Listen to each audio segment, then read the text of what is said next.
Jump down, Mr. No Shirt, King Watts, Lil Watts, that's me, man.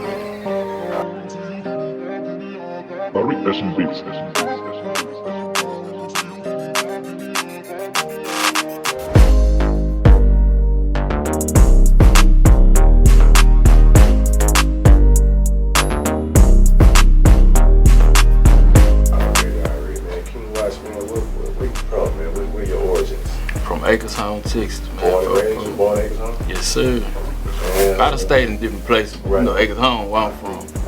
Like I've been all over, but I couldn't reach one. Yeah.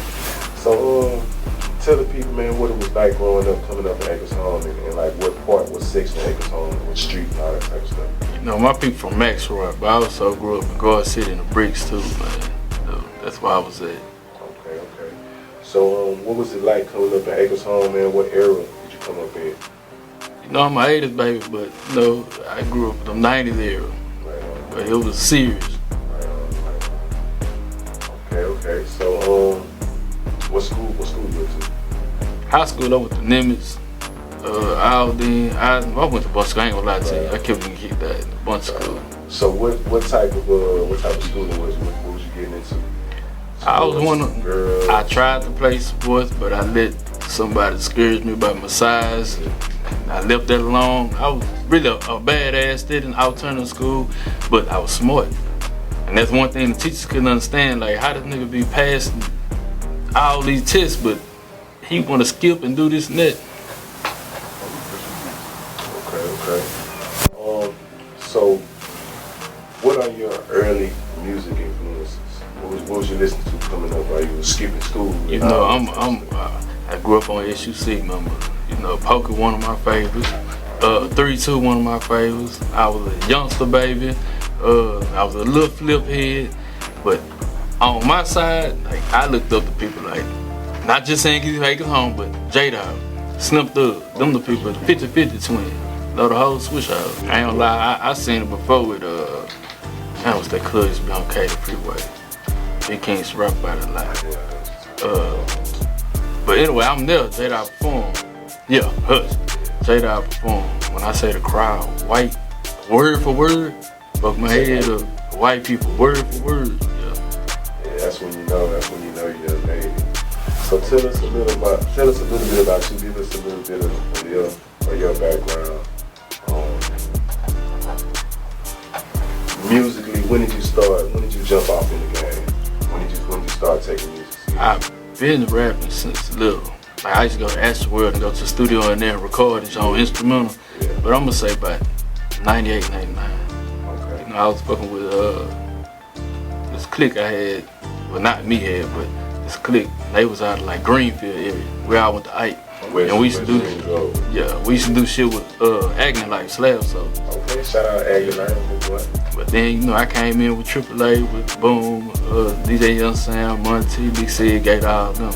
How did that union come together? How did you become a part of that? See, all of us, we been knowing each other. All of them went to school. Then certain people, it was kind of like switch house, everybody was spread it out. And Boom came up with it on his birthday. Okay. Just something that happened. I was at Ike by then. I wanted to be down with them so bad. Yeah. But I was also fucking with Platinum Hall. Yeah. Remember them out of Goodson with the Alden. So one day my partner Trail and RC took me to the studio. I went out with them niggas like, bitch, you finna be with us. Yeah. So basically, you was in the studio, put some lyrics down, and they like, fuck it, you like. Cause at that time, wasn't nobody rapping and singing. Right. Like, I was on some Drake shit way back then. Right. Yeah. So that's your thing. Oh, another thing I wanted to ask you, King Watts, that's your artist name?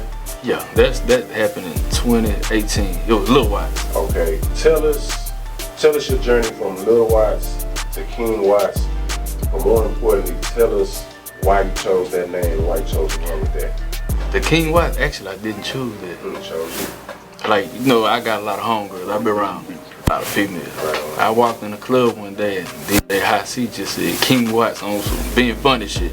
And I kept it, so. Yeah. All right. Yeah, I kept it. Already, where the Watts come from? That's my last name. Okay. Okay. Do you recall your first recording, the first song you laid down, a mixtape freestyle? First song was on what's the name from Cali? The Dr. Dre brother. Warren G, that instrumental, the regulator. Okay. That's the first one. Okay, and how did that turn out? I liked it. Everybody in school, middle school liked it. I used to burn them little CDs and walk around and pass them out and shit. Yeah. Okay, name, if you could work with any artist right now, who would you work with? For one, D-Baby. Okay. Got to. I always wanted one with Kiki. I ain't never got one with Kiki. I heard he, and I got one with a lot of people. Huh? Yeah. I heard he's open to it, right? Yeah.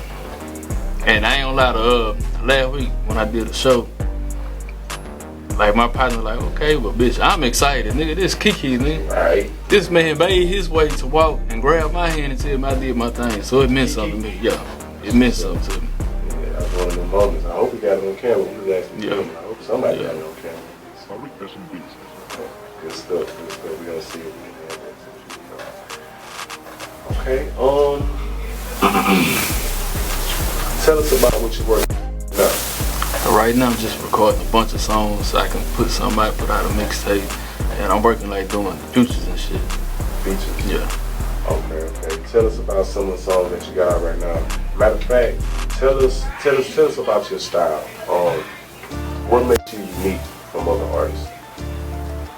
Well, I got a bunch of styles and a bunch of things I talk about. I rap, sing, but I switch up different raps, how I rap everything. Yeah, but other than that, I feel like I'm different. A lot of people, they used to think like they're singing shit. Yeah. Damn, you sing too much, but that's me. I grew up in the church, man. Yeah, that's the melody. I don't see why they would. I mean, they might say that, but when they hear it, they catch them. Yeah. That's everybody. They hard, it don't matter. You know what I'm saying? Yeah. Okay. Tell us something that you real proud of that you have accomplished over your journey. Being more in my kids' life, because like I was telling you before the camera came on, I've been in and out of jail, in and out of prison, since I was young. But it got to a point to where I used to think money take care of everything. My kids didn't give a damn about that. They want their daddy. So now I'm more like being with my kids. Yeah, I fuck with them. So other than missing time with your kids, what else would you say has been in and out of incarceration? How has that affected you? Relationships with females I was dealing with, old friends. Yeah, cause my partner stay on my ass. Like a lot of people get tired of this shit. Yeah. And imagine they really love you, of course. Yeah. You know what I'm saying? They don't want to see you behind the fence. Nah, for real. Yeah. As an independent artist in Houston, what would you say are your biggest challenges? I hate to say this, but it's a lot of hate in Houston. It's a lot of hate in Houston. People don't want to see you. Like certain people want to see you do good, but they don't want to see you do better than them.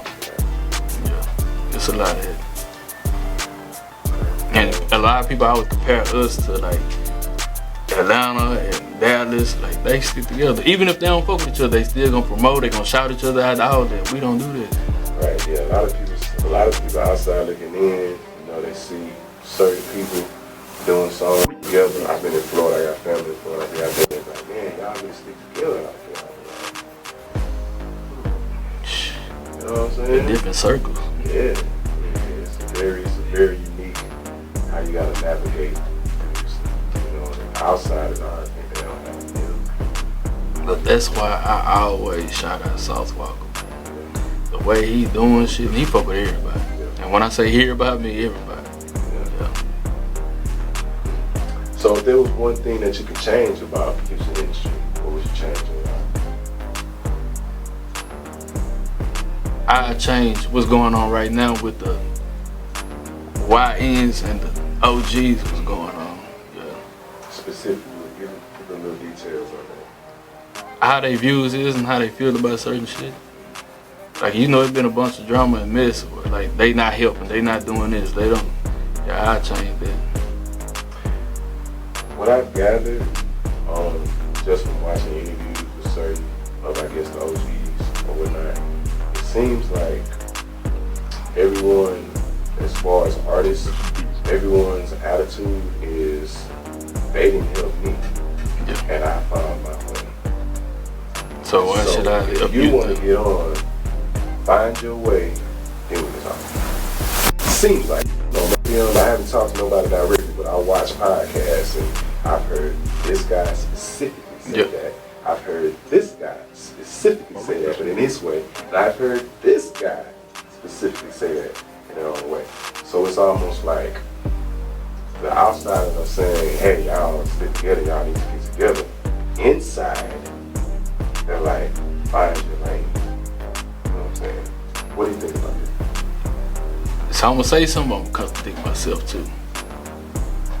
Like, I understand you gotta prove yourself and show that you with the woo. But then it's like, when I was reaching out to you, you ain't wanna fuck with me. But now you see me doing it, now you wanna come in. I don't like that. And I done seen it like firsthand with B King. Like that's my dog. I done seen when he was trying to get DJ to play it, they didn't wanna do it. But soon as this DJ play it and get it jumping, everybody wanna call you now. I ain't like that. Like the way the land that we own, it seems like that's the route. You know, like there's so many artists that we have in Houston. Like, how do you stand out? How do I stand out? I ain't gonna say that. There's a lot of things that I have done and do, and people steal it from me because their name are bigger. Yeah. But I'm wise. Just put it like that. Right. I'm wise.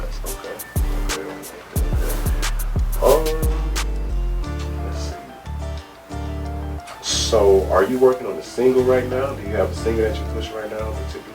I have a few songs, but I'm still pushing the one I got with Big Ken and Gorgeous. Cause that's what he wanted me to do. And before I got on camera, he kept pressing the issue with that. I didn't want to do it though. And that's a Facts song. The song with Big Ken, what's the name of it? Facts. Facts? Yeah. Okay, so tell us about that. Tell us how the song came about. Tell us your recording process, the producer, if you got a video. And also, one question I really want to know is, how does it feel having a song with a legend that's long than you? It feel good, but I've been like, you go look at his first mixtapes and stuff. I've been on them. Like, I was with him at one point in time. Like, I've been through the whole journey and watched it. Okay, so you've been in secret. Yeah. Okay. But that song came about in 2017. I came from prison, and he was like, "You need a single." So I was like, "Shit, make me a beat." He produced it. Sam recorded me, DJ Young Sam shot the video, helped me promote it, but then I went back to jail. It was originally me, B King, and Cheddar Connect. With the flick of the wrist, yeah. And a lot of people didn't think I was gonna be able to get him on the song. Cause the level that he was at, and I called him, he was in California.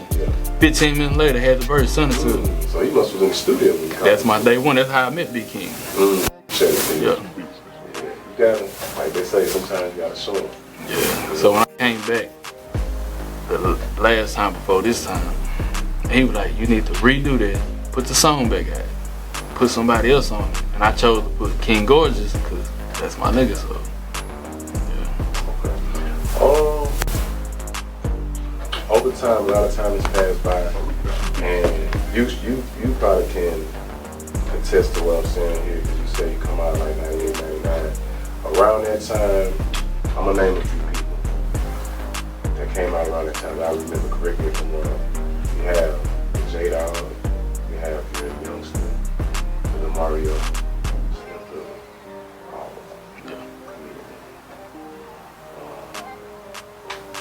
Bro, about that time, Trey, sounds like an all-star cast, right? Fast forward to 2025, and I feel like we have an all-star cast. If I want to throw some names out there, we do got a hell of a all-star. You say your OTV Fast Lane, your Little Journey. You said both the two that popped in my head? We're going to adopt that Mexican OT. We're going to adopt him. Come on, you got a bunch of people. You got Junebug. You got Cal Wayne. But do you notice the difference? Yeah. What's that? They all fuck with each other. They all fuck with each other. Musically, this is what I'm getting at.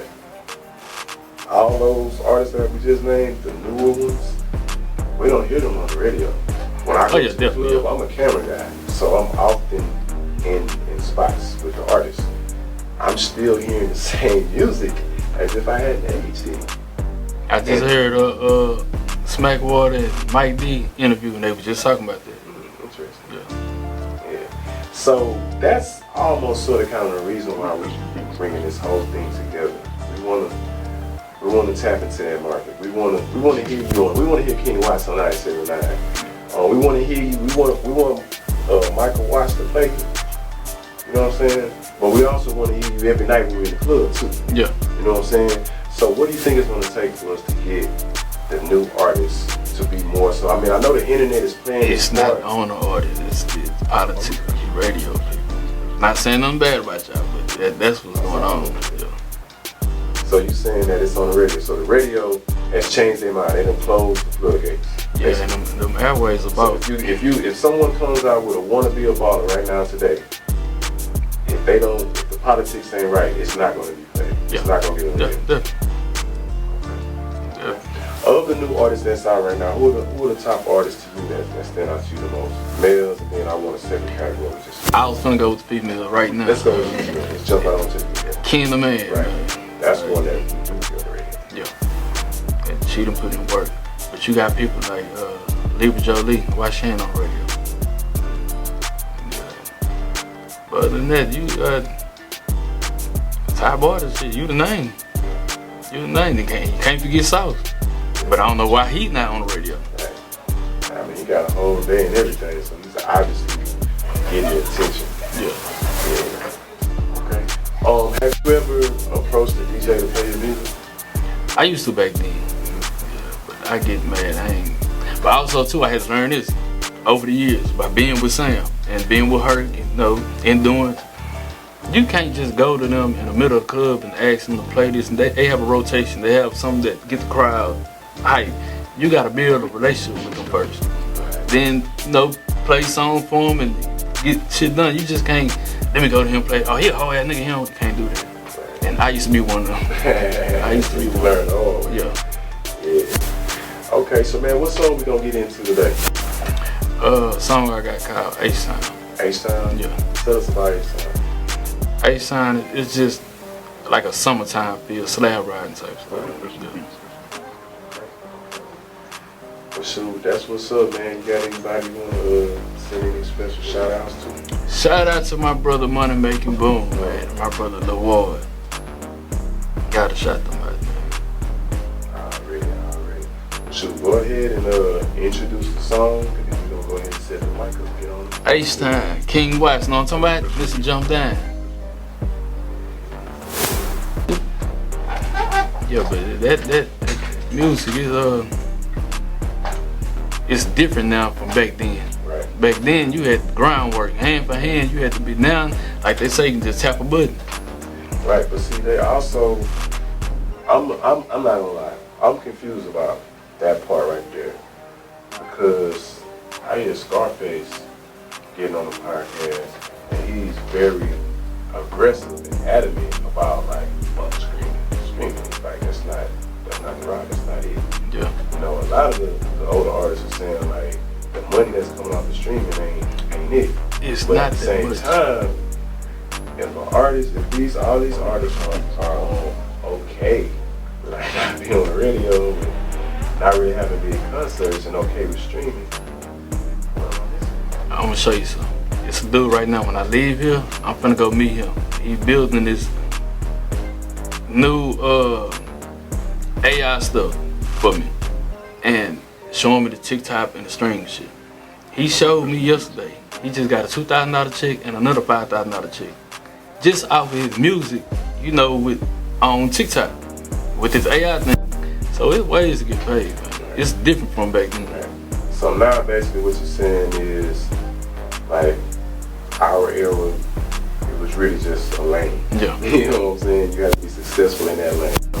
Now it's like, hey, if you don't see me on the radio, That don't mean I'm not eating. Yeah.